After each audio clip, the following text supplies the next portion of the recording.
Quando minha filha Carolina entregou a chave do meu carro BMW para Bruno, eu senti um arrepio na espinha. Não imaginava que aquela noite de sábado seria a última vez que eu veria minha única filha viva. O que aconteceu depois transformou minha vida em um inferno de culpa, raiva e uma dor que parecia me rasgar por dentro. Esta é uma história que vai mexer com você, que vai fazer você repensar sobre confiança, limites e as consequências de nossas decisões. Você não vai conseguir parar de escutar até o final. Antes de continuarmos, se inscreva no canal e me diga nos comentários de onde você está acompanhando esta história. Preciso da sua força para continuar contando essas verdades que doem, mas que precisam ser ouvidas. Meu nome é Antônio Silva, tenho 56 anos. E por muito tempo acreditei que ser um pai protetor significava apenas dizer não. Nunca imaginei que minha maior proteção seria ter sido mais rígido ainda. Trabalhei 40 anos como mecânico. Comecei limpando ferramentas na oficina do seu Joaquim lá no Ipiranga, em São Paulo.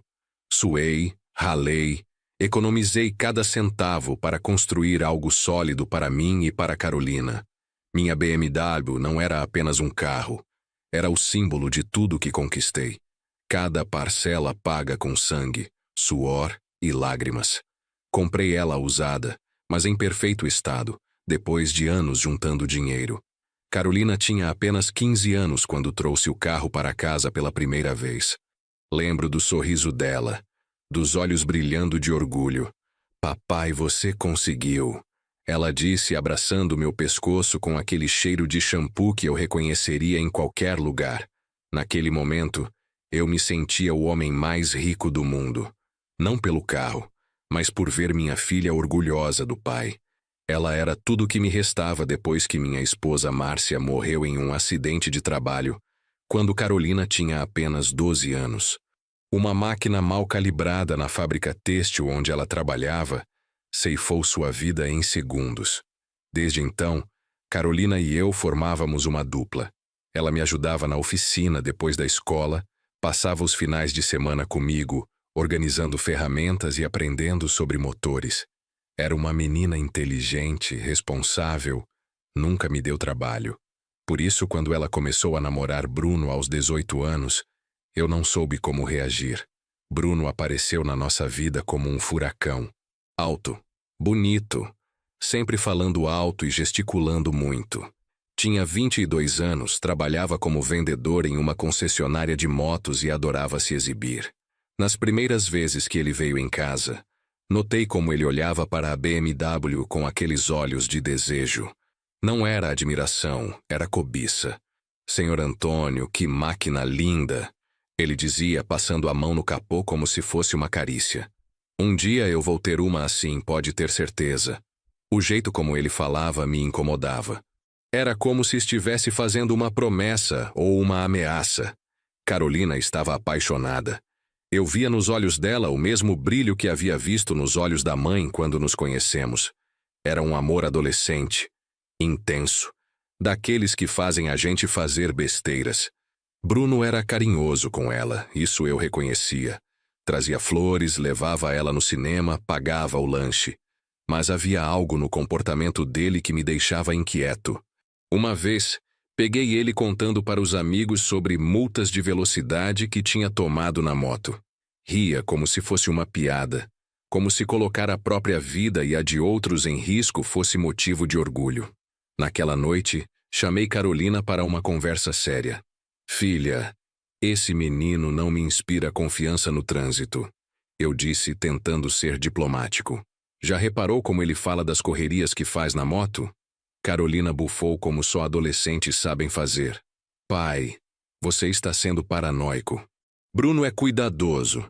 Ele só conta umas histórias para impressionar os amigos. Mas eu conhecia homem que gostava de velocidade. Trabalhava há décadas mexendo em carros e motores. Via os acidentes que chegavam guinchados na oficina. Conhecia as histórias por trás de cada lataria amassada, de cada vidro quebrado. Não ia permitir que minha filha virasse estatística por causa da imprudência do namorado. Foi quando criei a regra que mudaria tudo.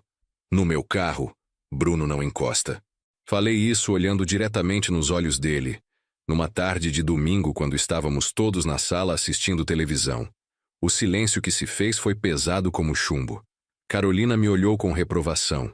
Bruno ficou vermelho de raiva contida. Senhor Antônio, ele começou, tentando manter a voz controlada. Eu tenho carteira há 4 anos. Nunca bati, nunca fiz nada grave. E nunca vai fazer no meu carro. Respondi firme. Não é questão pessoal, Bruno.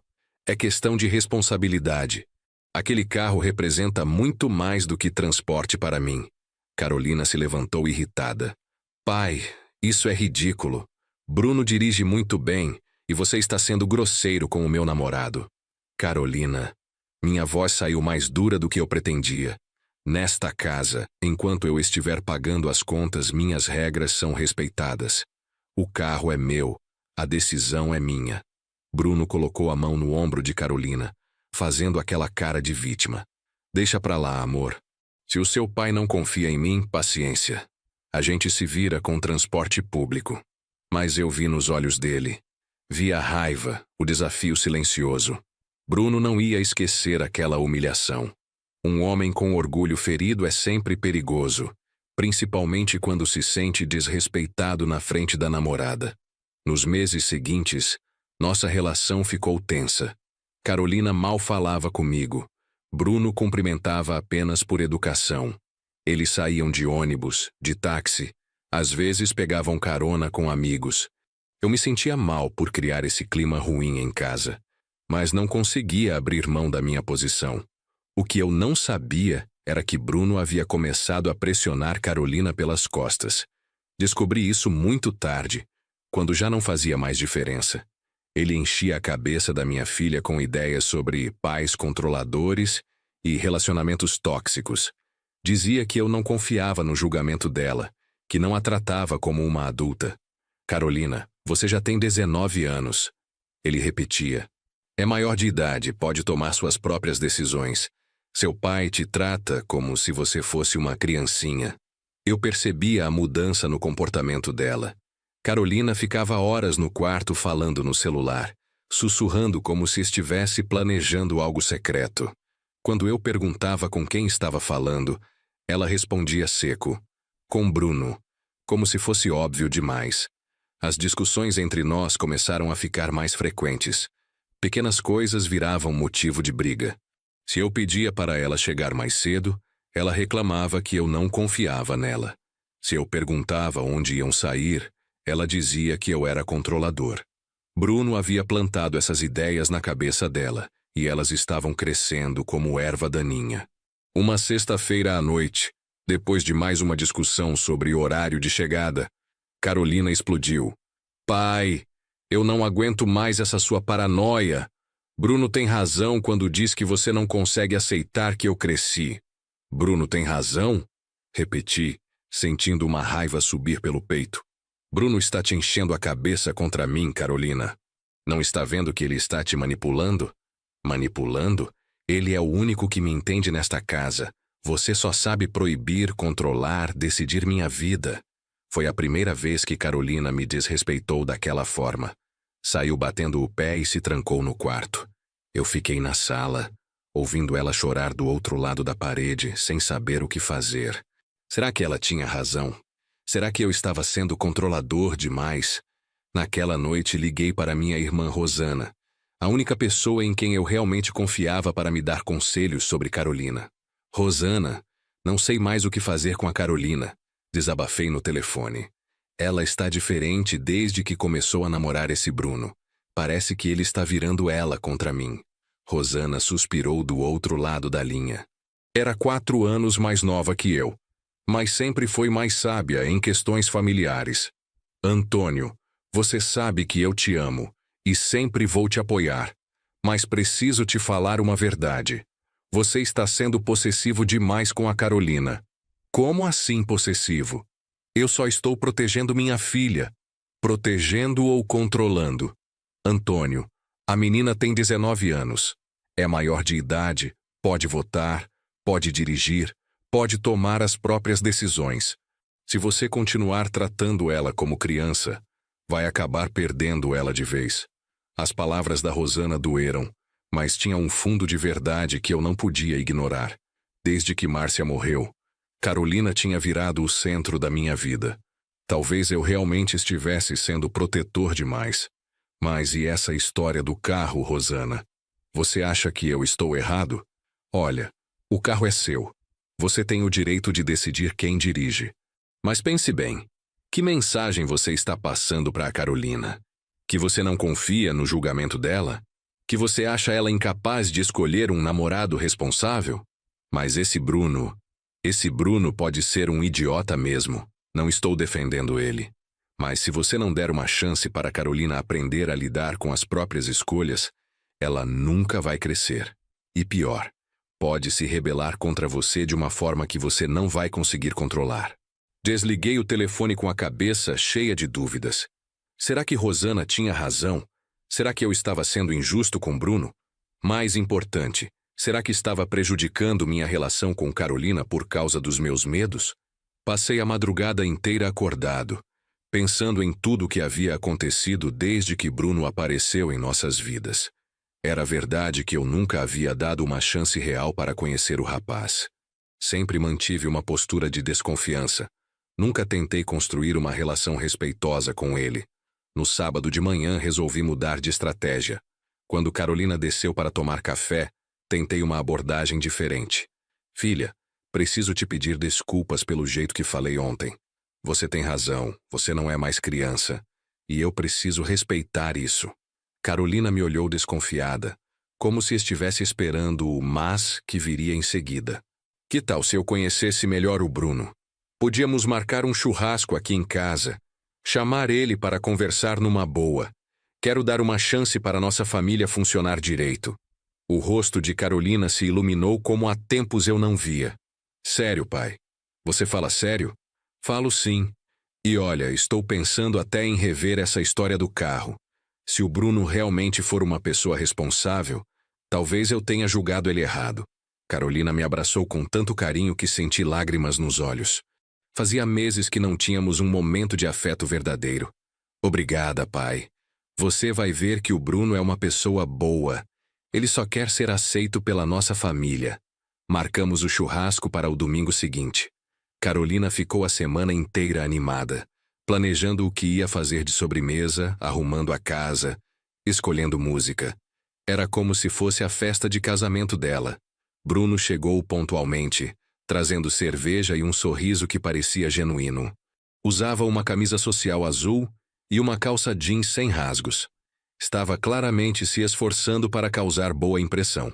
Senhor Antônio, muito obrigado pelo convite. É importante para mim ter uma boa relação com o pai da Carolina. Conversamos sobre trabalho, futebol, política. Bruno era inteligente, tinha opiniões interessantes, sabia se expressar bem. Comecei a pensar que talvez eu realmente tivesse sido injusto com ele.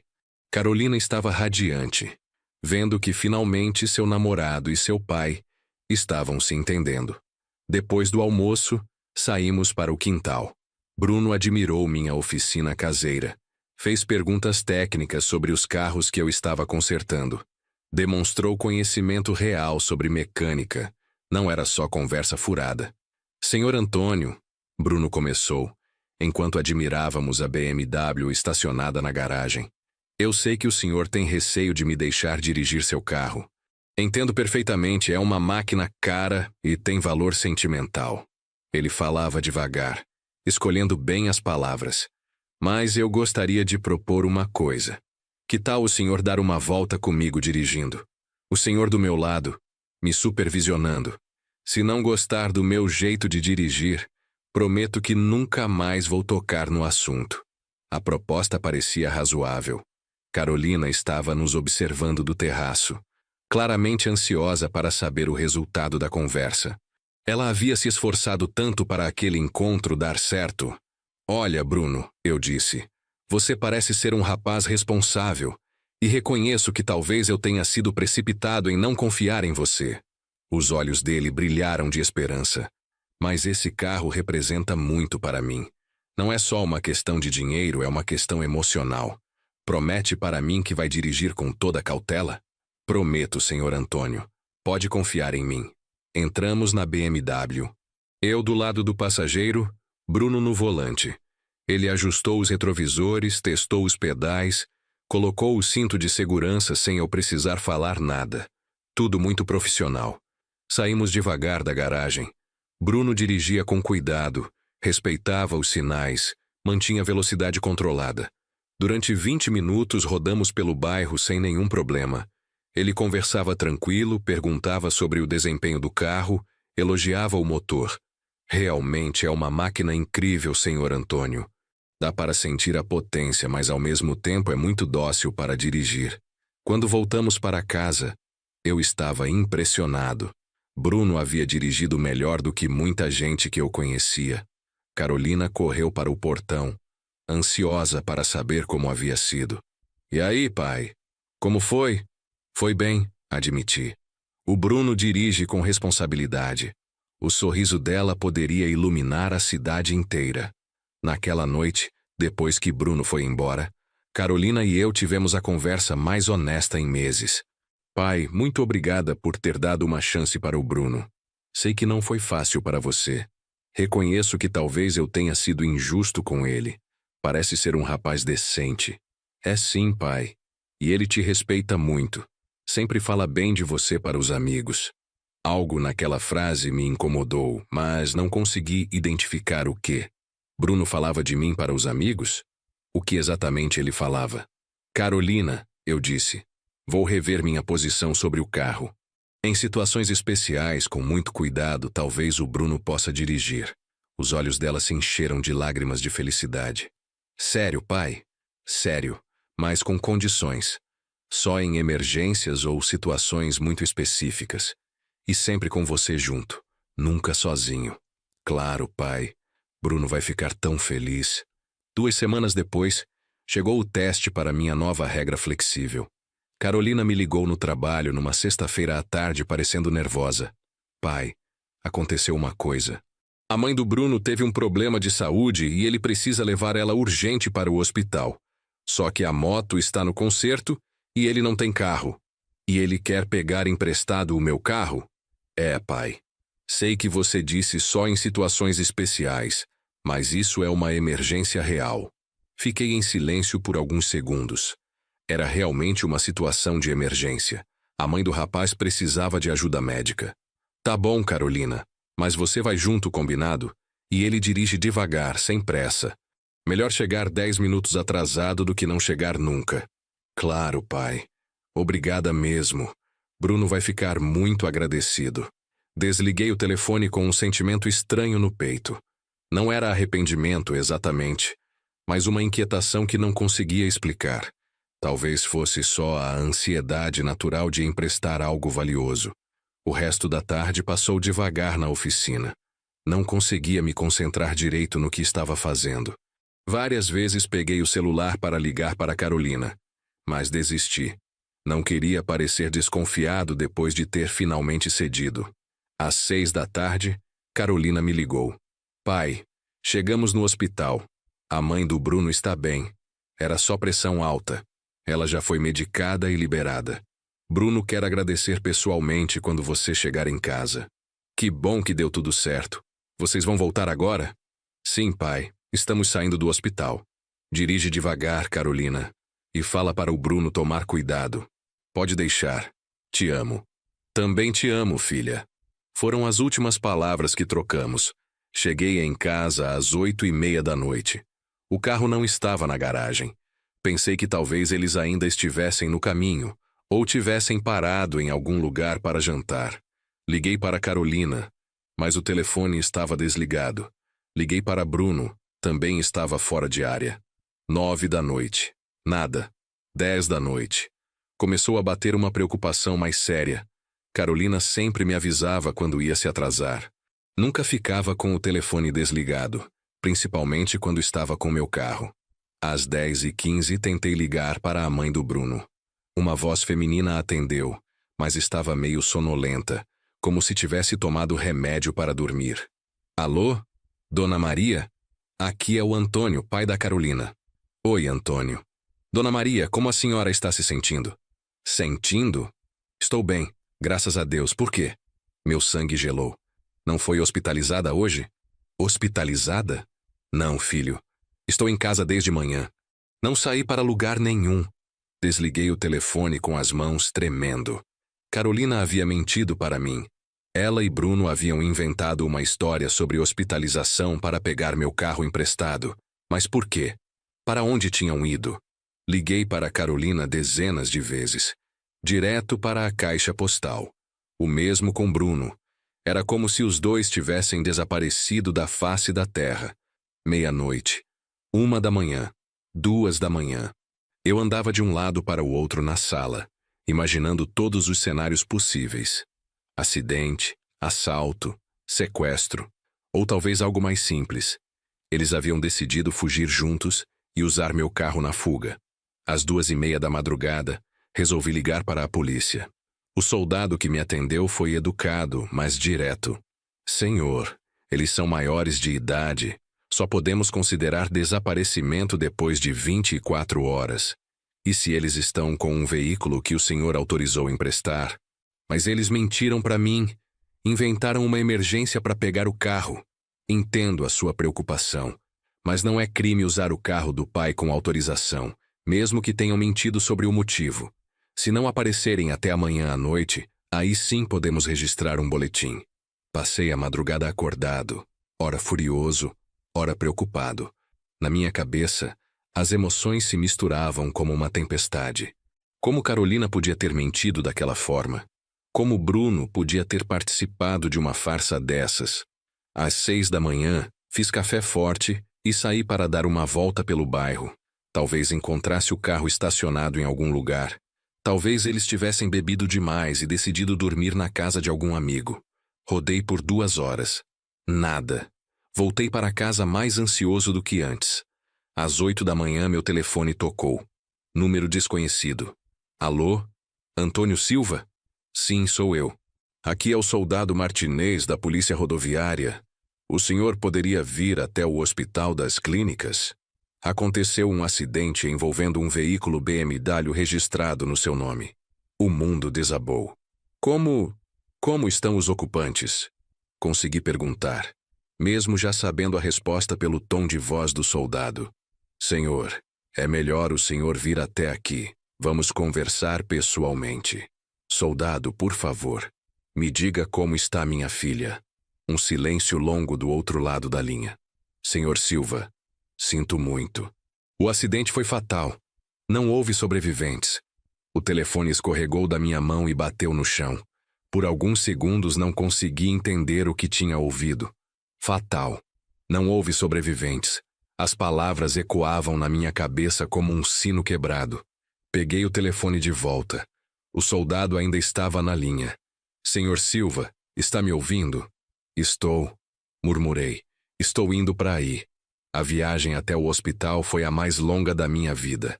O trânsito de São Paulo parecia conspirar contra mim. Cada semáforo vermelho era uma eternidade. Cada metro percorrido me levava mais perto da confirmação do meu pior pesadelo. No hospital, o soldado Martinez me esperava na recepção. Era um homem de meia idade, com olhos cansados de quem já havia dado notícias ruins muitas vezes. Senhor Silva, sou o soldado Martinez. Apertamos as mãos. A dele estava firme. A minha tremia como folha no vento. Vamos conversar numa sala reservada. Nos sentamos numa pequena sala branca, com 2 cadeiras e uma mesa de plástico. Martinez abriu uma pasta com documentos e fotos que eu preferia não ver. O acidente aconteceu na rodovia dos Imigrantes, por volta das 10h30. O veículo estava em alta velocidade quando perdeu o controle numa curva. Ele falava devagar, como quem explica algo complicado para uma criança. Pelas marcas no asfalto, estimamos que estavam a mais de 120 km/h. O limite da via é 80. 120? Repeti, tentando processar a informação. Eles estavam correndo? Martinez assentiu gravemente. Há indícios de que estavam participando de um racha com outros veículos. Encontramos mensagens no celular do condutor organizando um encontro de carros na região. Racha. Bruno havia levado minha filha para um racha. Depois de mentir sobre a emergência médica, depois de jurar que dirigiria com cuidado, Ele havia usado meu carro para participar de uma corrida clandestina. Onde exatamente aconteceu? Curva do Diabo, na descida da serra. É um ponto conhecido por acidentes. A curva é fechada e tem um barranco do lado direito. Eu conhecia aquela curva. Já havia passado por ela dezenas de vezes. Era realmente perigosa, principalmente de noite e em alta velocidade. O veículo capotou várias vezes antes de bater numa árvore. O impacto foi muito forte. Martinez me mostrou algumas fotos do local. Pedaços de metal espalhados por uma área de 50 metros. Vidros, plásticos, borracha. Os destroços do que um dia foi meu carro dos sonhos. E mais importante, o caixão da minha filha. Eles morreram na hora? Sim, senhor. Não sofreram. Era uma mentira piedosa, eu sabia. Ninguém morre sem sofrer num acidente daqueles. Mas eu precisava acreditar nisso para não enlouquecer. Preciso ver minha filha. Martinez hesitou. Senhor Silva, talvez seja melhor o senhor lembrar da Carolina como ela era em vida. Preciso ver, repeti. É minha filha. Ele me levou até o Instituto Médico Legal. O lugar cheirava a desinfetante e morte. Nunca vou esquecer aquele cheiro. Carolina estava numa maca, coberta com um lençol branco. Seu rosto estava intacto, mas pálido como mármore. Os cabelos castanhos que ela adorava arrumar estavam despenteados, sujos de terra e sangue seco. Toquei na testa dela. Estava fria como gelo. Não era mais minha filha. Era apenas um corpo, uma lembrança física de quem ela havia sido. Minha Carolina, minha menina, havia partido para sempre. É ela, confirmei para o funcionário do IML. É minha filha Carolina Silva. Assinei os papéis do reconhecimento com a mão tremendo. Cada letra do meu nome parecia pesar uma tonelada. Do lado, numa maca ao lado, estava Bruno. Nem olhei para ele direito. Não conseguia. Toda a raiva que sentia estava concentrada naquele corpo imóvel. Quando posso levar ela para casa? Vamos liberar o corpo amanhã à tarde, depois que terminarmos os exames. Amanhã à tarde. Carolina ficaria mais uma noite naquele lugar frio cercada de estranhos. Mas eu não podia fazer nada para mudar isso. Saí do IML cambaleando como um bêbado. O mundo parecia diferente, mais escuro. Como se alguém tivesse diminuído o brilho de todas as cores. As pessoas na rua continuavam suas vidas normais, conversando, rindo, reclamando de problemas pequenos. Não sabiam que meu mundo tinha acabado algumas horas antes. Cheguei em casa no final da tarde. A casa estava exatamente como eu havia deixado pela manhã, mas parecia ser um lugar completamente diferente. O quarto de Carolina, com a cama arrumada e os livros organizados na estante. A cozinha, onde ela preparava café para nós dois todas as manhãs. A sala, onde assistíamos filmes juntos nos domingos. Cada canto da casa gritava a ausência dela. Sentei na minha poltrona e comecei a chorar. Não um choro elegante, desses que vemos nos filmes. Era um choro desesperado, do fundo da alma, misturado com raiva, culpa e uma dor física no peito que parecia me partir ao meio. Eu havia matado minha filha. Não diretamente, claro. Mas minha decisão de emprestar o carro havia tornado tudo possível. Se eu tivesse mantido minha regra original, Carolina estaria viva. Brava comigo, talvez, mas viva. Por que eu havia cedido? Por que escutei Rosana quando ela disse que eu estava sendo controlador demais? Por que acreditei naquela farsa da emergência médica? A resposta era dolorosa. Porque eu queria ser um pai melhor. Porque queria que Carolina me visse como alguém que confiava nela, que respeitava suas escolhas. E essa vontade de ser compreensivo havia custado a vida da minha filha. Nos dias seguintes ao funeral, quando a casa ficou vazia, depois que os parentes voltaram para suas vidas normais, comecei a investigar por conta própria o que realmente havia acontecido naquela noite. Não conseguia aceitar que Carolina, minha filha responsável, tivesse concordado com um racha apenas por diversão. Fui até a concessionária onde Bruno trabalhava. Seus colegas foram solidários, mas alguns detalhes que contaram me deixaram ainda mais perturbado. O Bruno sempre falava de carros potentes, disse Marcelo, um dos vendedores. Ele tinha uma obsessão com velocidade. Vivia mostrando vídeos de corridas clandestinas no celular. E a Carolina? Ela sabia disso? Olha, senhor Antônio, com todo respeito, mas a Carolina parecia meio, como posso dizer, fascinada com essa vida. Nas últimas semanas ela vinha aqui na concessionária, ficava ouvindo as histórias do Bruno sobre carros tunados, rachas na madrugada.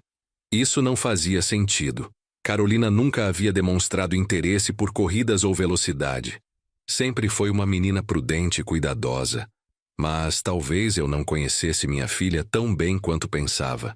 O Bruno comentou alguma coisa sobre pegar um carro emprestado para correr? Marcelo ficou desconfortável.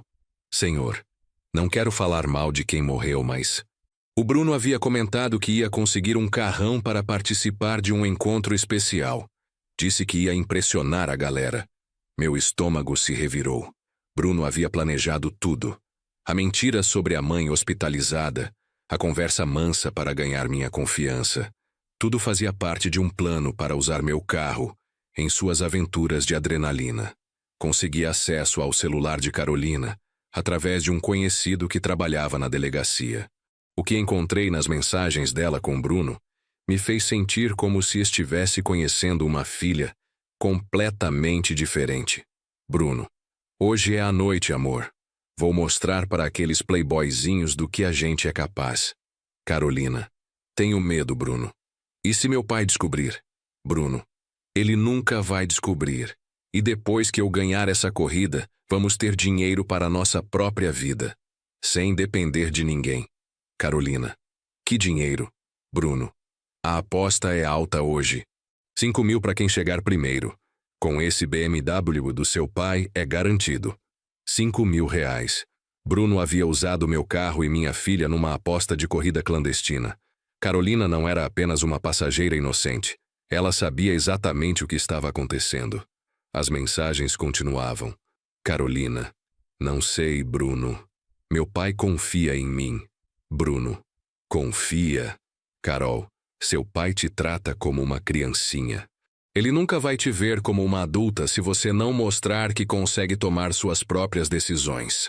Bruno, além disso, pensa no futuro. Com 5.000, a gente consegue alugar um apartamento só nosso. Não vai mais precisar aturar as neuroses do seu pai. Neuroses do seu pai. Era assim que minha filha via minha preocupação com ela. Como neurose. Continuei lendo. Havia mensagens de semanas antes do acidente. Bruno vinha preparando Carolina há muito tempo, plantando ideias na cabeça dela sobre independência, sobre se livrar do controle do pai. Bruno, seu pai nunca vai aceitar que você cresceu, Carol. Ele quer te manter como uma bonequinha para sempre. Carolina, não é bem assim, Bruno. Bruno, não é. Ele não te deixa dirigir o próprio carro dele. Não confia no seu julgamento para escolher namorado. Quando foi a última vez que ele te perguntou o que você quer da vida? Carolina, talvez você tenha razão. Bruno, eu tenho sim. E sabe qual é a diferença entre mim e seu pai? Eu acredito em você. Eu sei que você é capaz de coisas incríveis. Era uma manipulação sutil, mas eficiente. Bruno havia usado o amor próprio da Carolina, sua necessidade natural de independência, para convencê-la a traí-la minha confiança. Mas a mensagem que mais me doeu estava no final da conversa, enviada por Carolina poucos minutos antes do acidente. Carolina. Bruno. Estou com medo. Essa velocidade está demais. Bruno.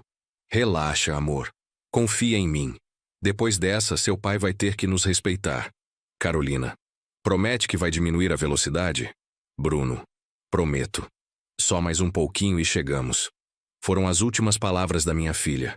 Pedindo para o namorado diminuir a velocidade, sentindo medo, querendo viver. E Bruno ignorou. Acelerou ainda mais para ganhar uma aposta estúpida. Fechei o celular e saí da delegacia com uma raiva que nunca havia sentido em 56 anos de vida. Não era apenas tristeza pela perda da Carolina. Era ódio puro por Bruno. Por sua imprudência, por sua manipulação, por sua arrogância. Se ele estivesse vivo, eu o mataria com minhas próprias mãos. Mas Bruno estava morto. Minha raiva não tinha onde se descarregar. Só me restava a culpa. pesada como uma laje de concreto sobre meus ombros. Eu havia facilitado tudo. Minha decisão de ceder, de tentar ser um pai moderno, havia colocado minha filha no caminho da morte. Durante semanas, não consegui trabalhar direito. A oficina ficou meio abandonada. Perdi alguns clientes, mas não me importava. Nada mais importava. Levantava todo dia apenas porque meu corpo ainda funcionava por instinto, mas minha alma havia morrido junto com Carolina. Rosana vinha me visitar quase todo dia, tentando me convencer a procurar ajuda psicológica. Antônio, você não pode se culpar para sempre. Foi um acidente. Não foi acidente, Rosana. Foi irresponsabilidade. E eu facilitei. Você não podia saber o que ia acontecer. Podia sim. Eu sabia que o Bruno era imprudente. Sabia desde o primeiro dia. Mas quis ser bonzinho. Quis agradar a Carolina. Você quis ser um pai amoroso. E matei minha filha por isso. Rosana não tinha resposta para isso. Como poderia ter? A verdade era inescapável. Se eu tivesse mantido minha regra original, Carolina estaria viva. 2 meses depois do acidente, os pais de Bruno me procuraram. Dona Maria, a mesma que supostamente havia sido hospitalizada na noite da tragédia, apareceu na minha porta acompanhada do marido, seu João. Eles vinham para conversar sobre os filhos. Segundo Dona Maria, queriam dividir a dor, encontrar algum consolo mútuo na perda dos jovens.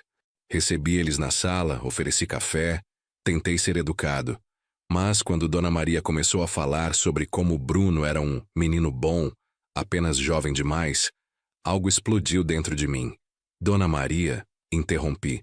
Seu filho mentiu para mim sobre sua hospitalização para pegar meu carro emprestado. Ela piscou, confusa. Como assim? Bruno disse para minha filha que a senhora havia passado mal e precisava ser levada para o hospital. Usei isso como desculpa para pegar meu carro. Quando liguei para conferir, a senhora disse que estava em casa o tempo todo. Seu João se remexeu na cadeira, desconfortável. Senhor Antônio, o Bruno às vezes inventava umas histórias, mas não por maldade. Não por maldade? Ele usou meu carro para participar de um racha, João. Apostou R$ 5.000 numa corrida clandestina. Colocou minha filha em risco por dinheiro e adrenalina. Dona Maria começou a chorar. Eu não sabia. Bruno nunca me contou. Claro que não contou.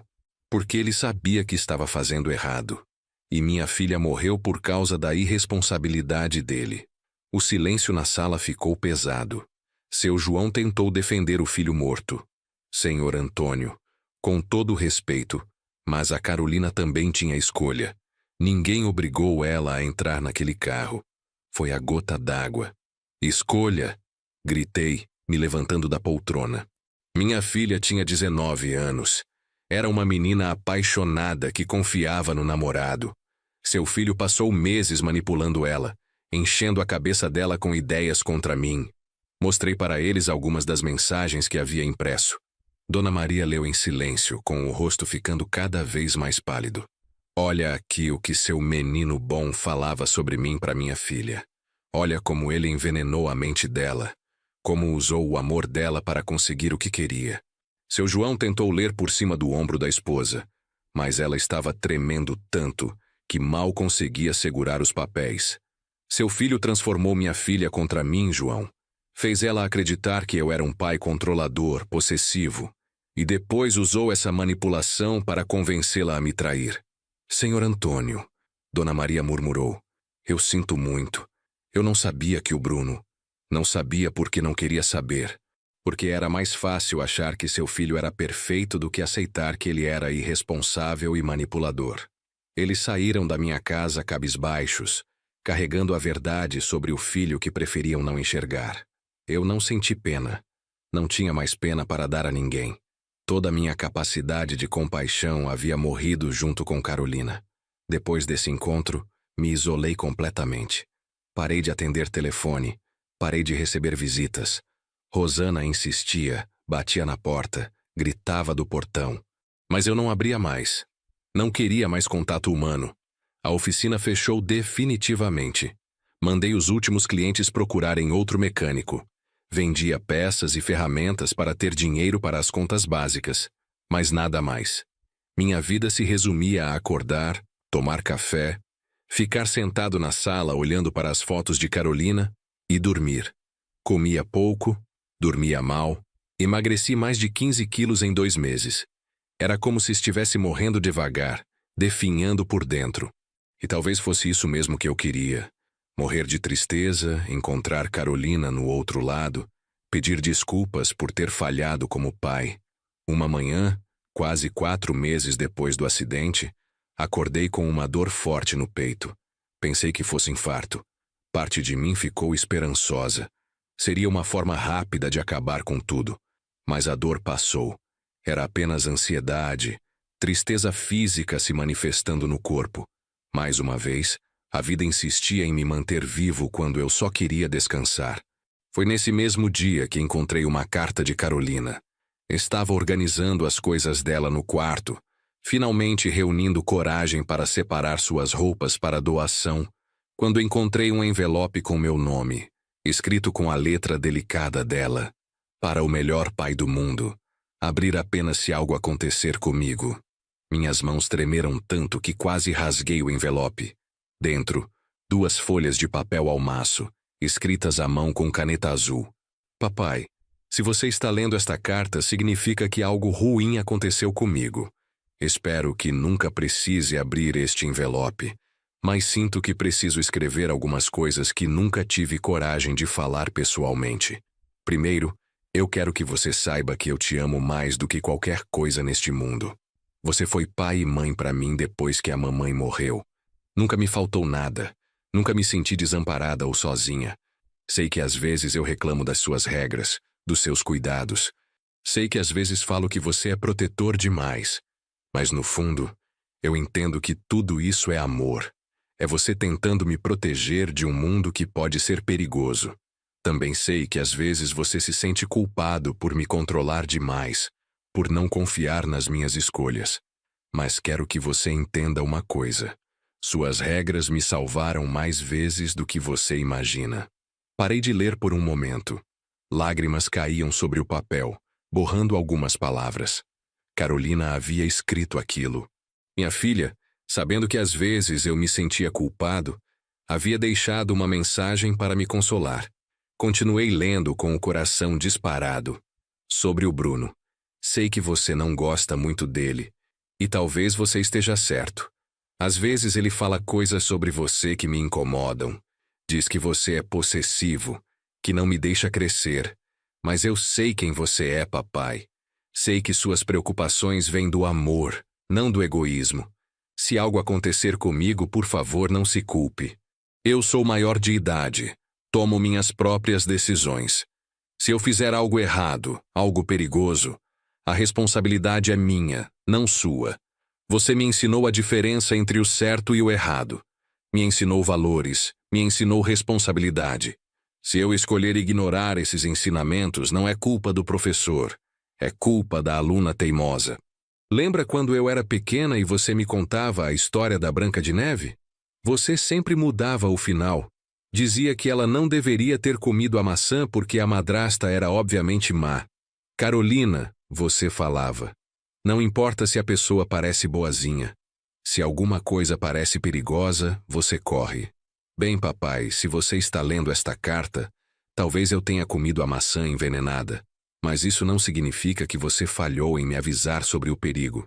Tive que parar de novo. Carolina havia previsto tudo. Tinha consciência de que Bruno podia ser perigoso. Mas mesmo assim, escolheu confiar nele. A carta continuava. Quero que você viva, papai. Quero que seja feliz. Quero que encontre um jeito de transformar nossa história em algo que ajude outras pessoas. Você sempre foi meu herói. Sempre foi o homem mais honesto, mais trabalhador, mais amoroso que eu conheci. Se algo me acontecer, não deixe isso mudar quem você é. Ajude outros pais. Conte nossa história. Mostre para eles que amor às vezes significa dizer não, mesmo quando isso machuca. Mostre que proteção não é aprisionamento, é cuidado. E se um dia você encontrar outro pai passando pelo que você passou, abraça ele. Diz para ele que não foi culpa dele. Porque às vezes as pessoas que mais amamos fazem escolhas que não podemos controlar. Eu te amo, papai. Para sempre e eternamente. Sua filha que te ama para sempre. Carolina PS.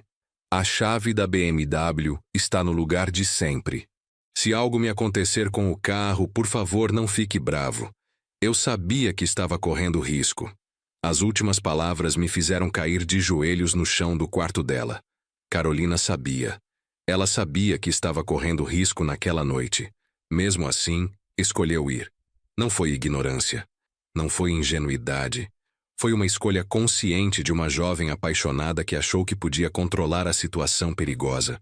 E mesmo prevendo o que podia acontecer, ela havia deixado uma carta me perdoando antecipadamente. Passei 3 dias relendo aquela carta. Cada palavra era como um remédio amargo, mas necessário. Carolina havia me dado permissão para viver. Mais que isso, havia me dado uma missão.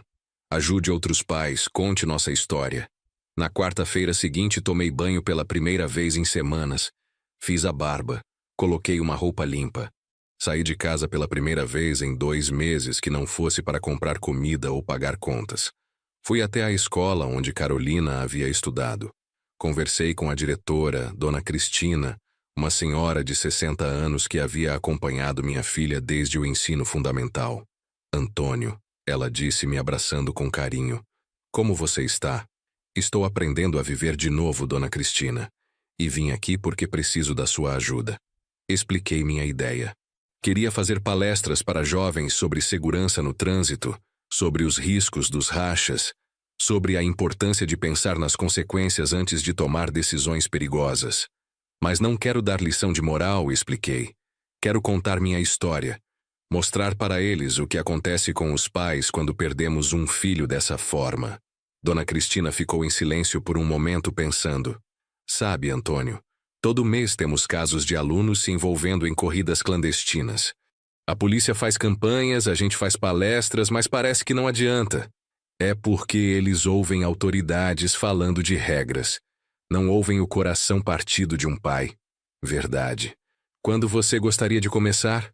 Uma semana depois, estava na frente de 200 adolescentes do 3º ano do ensino médio. Minha voz tremeu quando comecei a falar, mas a carta de Carolina estava no meu bolso me dando força. Meu nome é Antônio Silva. Há 5 meses eu era um pai normal, com uma filha normal, uma vida normal. Hoje estou aqui para contar para vocês como minha vida virou do avesso em uma noite. Contei tudo. A história com Bruno, minha resistência inicial em emprestar o carro, a mentira sobre a emergência médica, o acidente. Não poupei detalhes dolorosos. Minha filha morreu porque quis impressionar o namorado numa corrida clandestina. Bruno morreu porque achou que velocidade era sinônimo de coragem. E eu quase morri de culpa porque achei que podia ter evitado tudo. O silêncio na sala era absoluto. 200 jovens me ouvindo sem fazer ruído, sem mexer no celular, completamente absortos na história. Vocês sabem qual é a pior parte? Carolina sabia que estava correndo risco. Ela deixou uma carta me avisando que podia acontecer algo.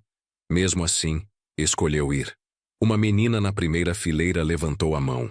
Por que ela foi então? Porque ela tinha 19 anos e estava apaixonada. Porque Bruno a convenceu de que eu era um pai controlador e que ela precisava provar sua independência. Porque nessa idade vocês acham que são invencíveis. E o senhor se culpa. Me culpei durante meses. Achei que se tivesse sido mais firme, mais rígido, Carolina estaria viva. Mas a carta que ela deixou me fez entender uma coisa. A gente não pode controlar as escolhas dos outros. Nem dos filhos, nem dos namorados, nem dos amigos. Depois da palestra, vários alunos vieram conversar comigo. Alguns chorando, outros fazendo perguntas, muitos querendo abraçar. Um menino de uns 17 anos, olhos vermelhos, me puxou para o lado. Senhor Antônio, eu participo de rachas todo fim de semana. Nunca pensei no que meus pais sentiriam se algo acontecesse comigo. E agora pensa? Agora eu só consigo imaginar meu pai na posição do senhor, falando sobre mim numa escola. Uma menina se aproximou, tímida. Meu namorado vive me pressionando para fazer coisas perigosas. Diz que se eu não fizer, é porque não confio nele. Depois do que ouvi hoje, acho que vou terminar com ele. Namoro não é sobre provar coragem, respondi. É sobre cuidar um do outro. Saí daquela escola com uma sensação diferente. Pela primeira vez em meses, senti que tinha feito algo útil. A dor da perda de Carolina ainda estava lá, sempre estaria. Mas agora ela tinha um propósito. Dona Cristina me acompanhou até o portão. Antônio, isso foi incrível. Nunca vi os alunos tão atentos numa palestra. Você tem um dom para isso. Não é dom, Cristina. É necessidade. Preciso transformar essa dor em algo que salve outras famílias. Posso te indicar para outras escolas? Pode. E obrigado por me dar essa oportunidade. Nos meses seguintes, passei a fazer palestras em escolas por toda São Paulo. Sempre com a mesma estrutura. Contar minha história sem filtros, mostrar as consequências reais da imprudência no trânsito, responder perguntas dos jovens. Cada palestra era como abrir uma ferida que ainda não havia cicatrizado. Mas também era como aplicar remédio nessa ferida. A dor continuava, mas com propósito. Comecei a receber convites de outros estados. Pais que haviam perdido filhos em circunstâncias similares me procuravam, querendo saber como eu havia encontrado forças para transformar tragédia em missão. Não foi escolha, eu respondia. Foi sobrevivência. Ou eu encontrava um jeito de dar sentido à morte da Carolina, ou eu ia morrer junto com ela. Um desses pais era Roberto, de Brasília.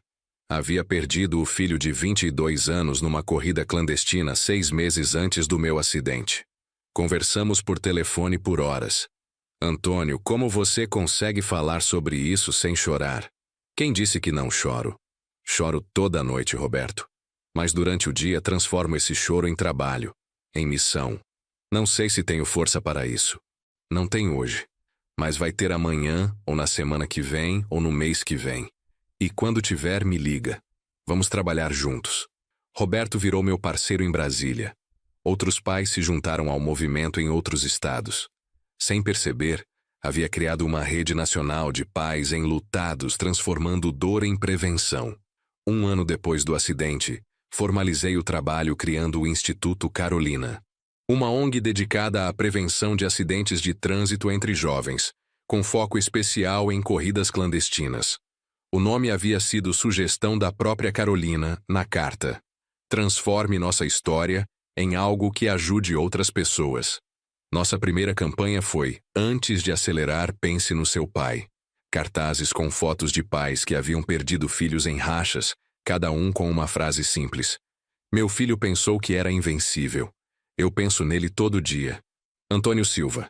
Minha filha quis impressionar os amigos. Impressionou foi a família inteira com dor. Roberto Santos. Meu filho disse que era só uma corrida. Para mim, foi o fim do mundo. Maria José da Silva. A campanha causou polêmica. Alguns acharam pesada demais, dramática. Mas funcionou. As estatísticas de acidentes envolvendo jovens em corridas clandestinas diminuíram 15% no primeiro ano em São Paulo. Não era muito, mas eram vidas salvas. Famílias que não passariam pelo que eu passei. 2 anos depois do acidente, Dona Maria me procurou novamente. Desta vez, sozinha. Havia perdido peso, parecia mais velha, com os cabelos completamente brancos. Antônio, preciso te pedir uma coisa. Pode falar, Dona Maria. Quero participar do seu instituto. Quero contar a história do Bruno nas escolas junto com você. Fiquei surpreso. Por quê? Porque eu entendi que meu silêncio sobre os defeitos do meu filho pode custar a vida de outros filhos. Bruno era imprudente, era manipulador, era irresponsável. Eu sabia disso e fingia que não sabia. Ela chorou baixinho. Se eu tivesse sido mais dura com ele, mais firme, talvez ele estivesse vivo. E sua Carolina também. Dona Maria. Não, deixa eu falar. Eu falhei como mãe porque quis ser bonzinha. Quis ser amiga do meu filho em vez de ser educadora. E quando você me mostrou aquelas mensagens, eu vi que meu menino bom era capaz de coisas terríveis. Aceitei Dona Maria como voluntária do Instituto. Ela se tornou uma das palestras mais impactantes que tínhamos. Uma mãe que admitia publicamente os defeitos do filho morto, para evitar que outros pais cometessem o mesmo erro. Não façam como eu, ela dizia para plateias de pais. Não finjam que não veem os defeitos dos seus filhos. Amor verdadeiro às vezes significa ser duro, significa dizer não, significa decepcionar para proteger. O trabalho do Instituto Carolina começou a ganhar reconhecimento nacional. Fomos convidados para congressos de segurança no trânsito, programas de televisão, entrevistas em revistas. Eu não buscava fama, buscava apenas amplificar a mensagem.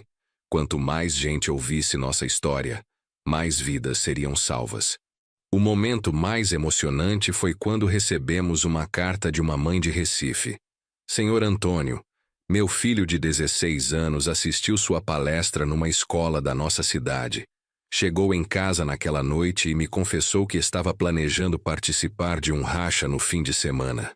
Disse que, depois de ouvir a história da Carolina, não conseguiria fazer isso com a própria mãe.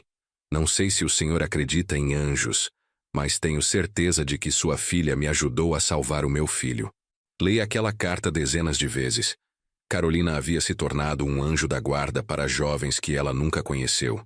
Sua morte, tão sem sentido, havia ganhado um propósito maior. O trabalho no instituto não apenas salvou outras vidas, salvou a minha também.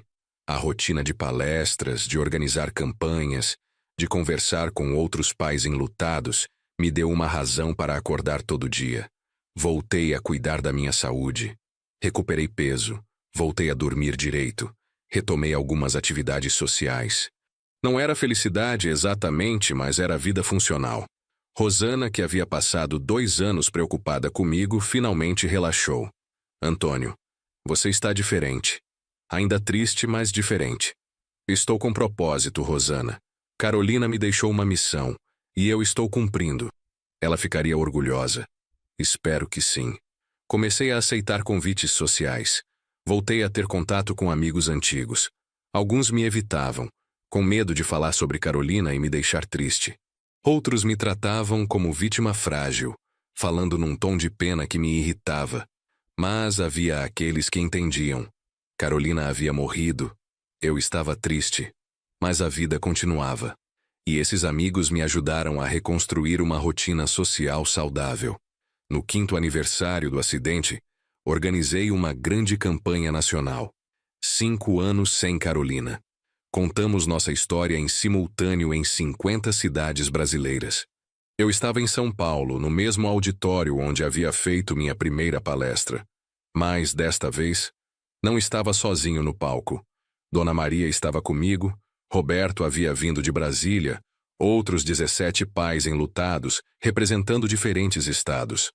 Há 5 anos, comecei. Eu era apenas um mecânico que havia perdido sua filha num acidente idiota.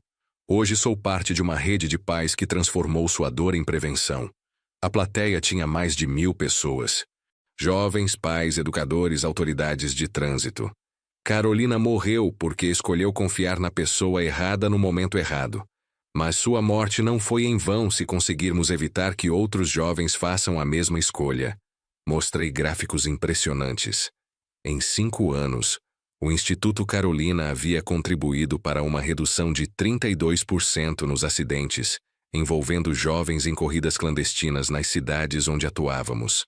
Mais de 15.000 jovens haviam assistido nossas palestras presencialmente, e nossos vídeos na internet tinham mais de 2 milhões de visualizações.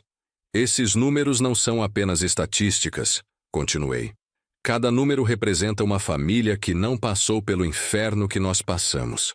Cada jovem que desistiu de uma corrida clandestina depois de nos ouvir é uma Carolina que continua viva. Dona Maria subiu ao microfone, como sempre fazia nessas ocasiões especiais. Eu matei meu filho, disse ela com a coragem que havia desenvolvido nesses anos. Não diretamente, mas minha omissão, minha recusa em enxergar quem ele realmente era, custou a vida dele e da Carolina. O silêncio no auditório era absoluto. Mesmo depois de 5 anos ouvindo Dona Maria, eu ainda me emocionava com sua coragem. Quantas mães aqui sabem que seus filhos fazem coisas perigosas e fingem que não sabem? Quantas fecham os olhos porque é mais fácil do que enfrentar uma briga? Algumas mulheres na plateia baixaram a cabeça. Dona Maria havia tocado numa ferida exposta. Eu perdi o direito de abraçar meu filho porque tive medo de confrontá-lo em vida. Não façam como eu. Roberto tomou o microfone em seguida, representando todos os pais presentes. Nossos filhos morreram para que os seus continuem vivos.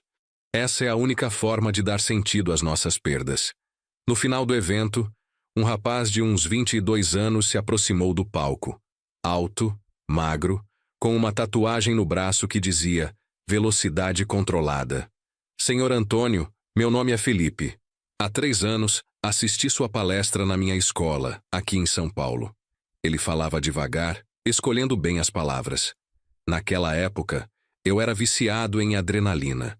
Todo fim de semana participava de rachas na Marginal, na Radial Leste, na Castelo Branco. Achava que era o rei do asfalto. Felipe pausou, respirou fundo. No sábado seguinte à sua palestra, estava marcado um racha grande na Raposo Tavares. Eu tinha certeza que ia ganhar, ia faturar uma grana boa. Mas na hora de sair de casa, lembrei da sua história. E aí? Aí que eu imaginei meu pai na sua posição. Imaginei ele numa escola, contando para outros jovens como eu havia morrido por causa de uma aposta idiota. E não consegui sair de casa. Felipe mostrou a tatuagem. Fiz essa tatuagem na semana seguinte. Velocidade controlada. Para lembrar que a adrenalina se consegue de outras formas. Hoje eu trabalho como instrutor de pilotagem em autódromo. Ensino jovens a correr no local certo, da forma certa. E aquele racha da Raposo. 3 carros se envolveram num acidente. Um dos pilotos ficou tetraplégico. Tinha a minha idade. Abracei Felipe com força. Ali estava a prova viva de que nosso trabalho funcionava. Um jovem que havia mudado completamente de vida depois de ouvir nossa história. Felipe, você gostaria de contar sua história em algumas de nossas palestras? Seria uma honra, Sr. Antônio. O sucesso do Instituto Carolina chamou atenção internacional. Fomos convidados para um congresso de segurança viária em Buenos Aires, depois para uma conferência em Lisboa, em seguida para universidades nos Estados Unidos. A dor universal da perda de um filho transcendia culturas e idiomas. Pais argentinos, portugueses, americanos se identificavam completamente com nossa história. O problema dos rachas entre jovens não era exclusivo do Brasil.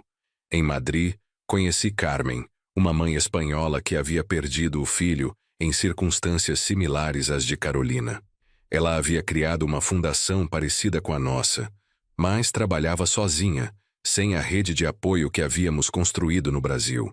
Antônio, ela me disse num espanhol misturado com português que eu conseguia entender. Podemos trabalhar juntos?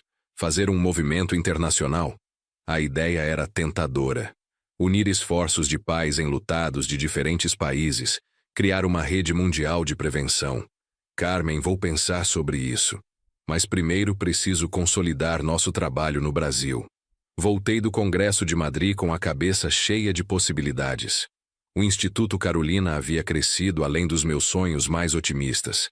Começara como uma forma de lidar com minha dor e se transformara num movimento nacional de prevenção. Mas eu não podia perder o foco. Ainda havia muito trabalho a fazer no Brasil. Ainda havia muitas Carolinas para salvar.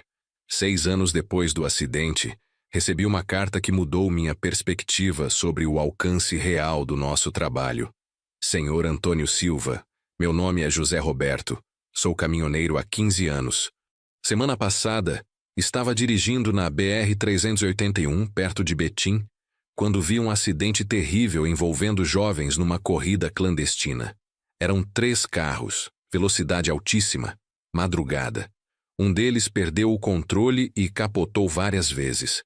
Parei para ajudar, chamei a ambulância, fiquei até o socorro chegar. 2 jovens morreram na hora. Uma menina de 17 anos ficou muito ferida, mas conseguiu falar antes de desmaiar. Sabe o que ela disse? Me desculpa, pai.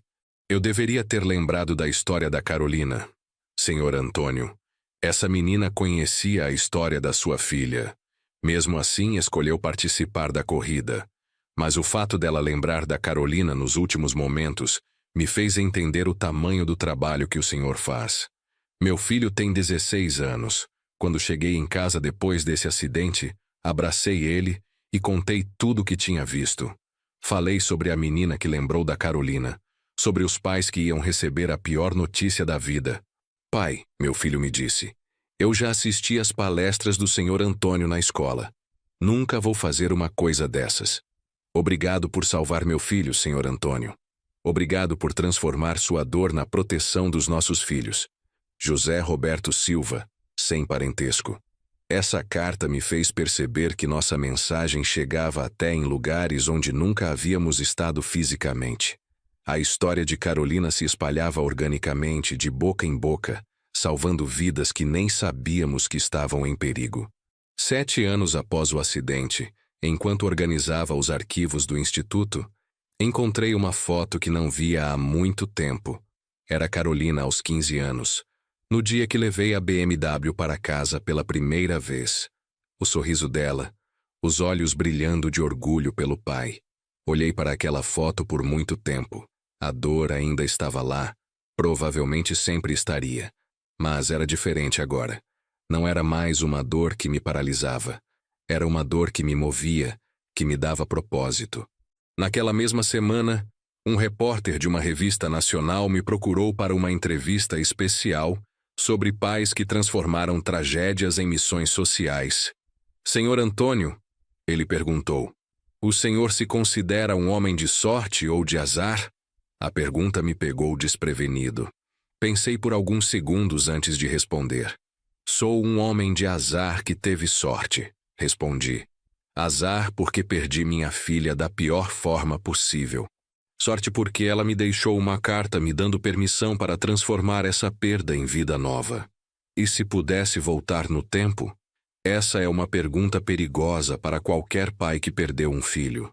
Claro que eu voltaria. Claro que manteria minha regra original sobre o carro. Claro que salvaria Carolina. Pausei, olhando pela janela do instituto.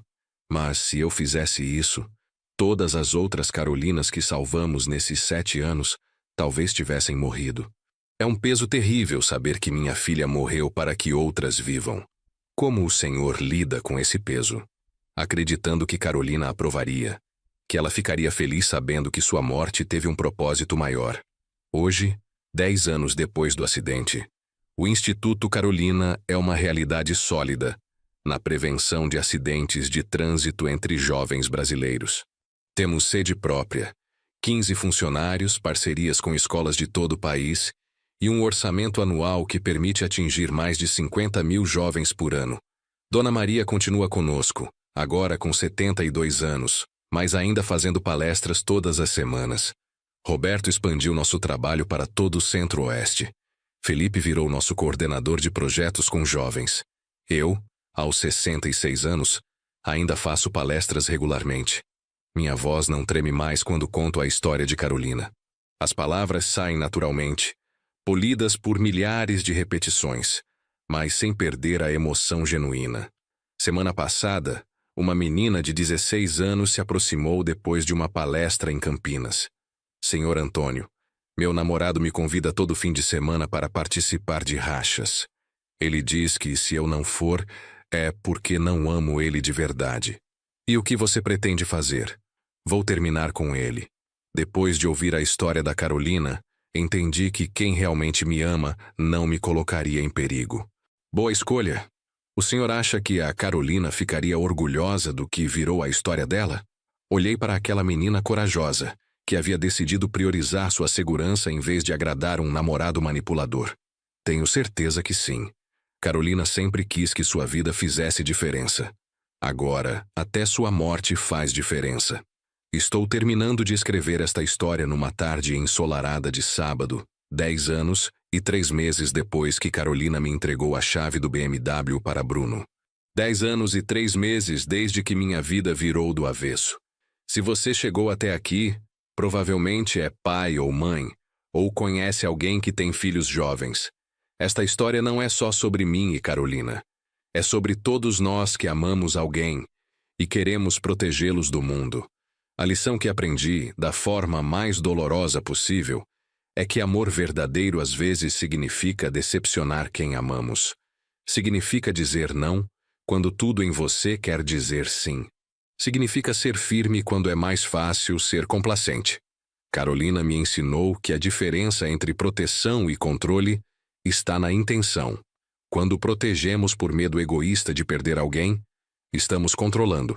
Quando protegemos por amor genuíno ao bem-estar da pessoa, estamos sendo pais de verdade.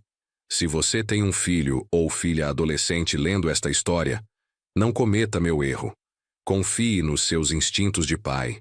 Se algo parece perigoso, provavelmente é. Se alguém está enchendo a cabeça do seu filho contra você, preste atenção. Se seu filho está mudando de comportamento por influência de terceiros, haja. Não tenha medo de ser chamado de controlador. Não tenha medo de criar conflitos. Prefira um filho vivo e bravo com você do que um filho morto que morreu te respeitando. Carolina morreu porque eu quis ser compreensivo no momento errado. Centenas de outras Carolinas continuam vivas porque outros pais aprenderam com o meu erro. Esta é minha contribuição para o mundo. Transformar a pior dor da minha vida numa proteção para outras famílias. É pouco perto do que perdi, mas é tudo o que posso oferecer. Se esta história salvar uma única vida, Carolina não morreu em vão. E se ela salvou a sua família, por favor, não se esqueça de abraçar seus filhos hoje. Diga que os ama. E lembre-se, às vezes, amar significa dizer não. Esta história é dedicada à memória de todos os jovens que perderam suas vidas em acidentes evitáveis e ao amor incansável dos pais que transformam sua dor em proteção para outras famílias.